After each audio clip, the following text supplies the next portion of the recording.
अस्सलाम वालेकुम एवरीवन, क्या हाल है आप सबका। उम्मीद करती हूँ आप सब खैरियत से होंगे। आज मैं आप लोगों के लिए बहुत ज़बरदस्त रेसिपी लेके आई हूँ, चपली कबाब की रेसिपी। चलिए आए स्टार्ट करते हैं रेसिपी को। सबसे पहले मैंने एक दरमियानी साइज़ की प्याज ली है, उसको चॉप कर दिया है। चॉप करने के साथ उसमें से मैंने इसका पानी रिमूव कर दिया है। ये आप देख सकते हैं इसके अंदर से कितना ज़्यादा पानी निकला है, क्योंकि ये फिर कबाब जो है ना टूट जाते हैं। अगर डायरेक्ट इस प्याज को डालेंगे ना हम लोग तो वो कबाब टूट जाएंगे। उसके साथ साथ हम लोगों ने हरी मिर्च का पेस्ट डाला है, इसमें नमक गया है, उसके साथ अजवाइन गई है, दड़ा मिर्च गई है और लहसुन अदरक का पेस्ट गया है। इससे पहले जो हम लोगों ने डाला है, ज़ीरा डाला है, अजवाइन डाली है, अनारदाना डाला है, ठीक है। उसके साथ साथ हम लोगों ने इसके अंदर एक टमाटर ऐड करना है बीज के बगैर, और साथ में एक अंडा फेंट के उसके बीच में डाला है। 4 से 5 टेबल स्पून हम लोगों ने मकई का आटा लेना है, ठीक हो गया।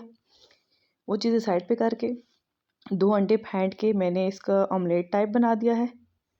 ये जो है ना इसके साथ हमारा जो मिक्सचर है वो सही जुड़ेगा, मतलब टूटेगा नहीं। कबाब अक्सर टूट जाते हैं ना हमारे, इसके साथ टूटेंगे नहीं।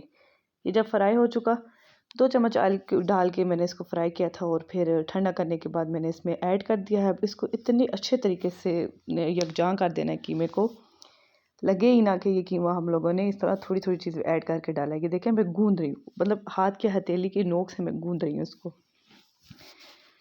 बहुत अच्छे तरीके से इसको मसलना है, यकजां कर देना, मतलब पता ही नहीं लगे इसके अंदर क्या क्या चीज़ें ऐड हुई हैं। कीमे के अंदर आप लोग चर्बी भी ऐड कर सकते हैं थोड़ी, मतलब कि अगर किलो कीमा है तो पाव चर्बी हो तो ज़्यादा अच्छा है। इस कीमे को मैं ढाम के रख दूँगी नीचे फ्रिज में 15 मिनट के लिए। उसके बाद मेरा ये रेडी है। मैंने अपना ऑयल चढ़ा दिया है तब पैन में।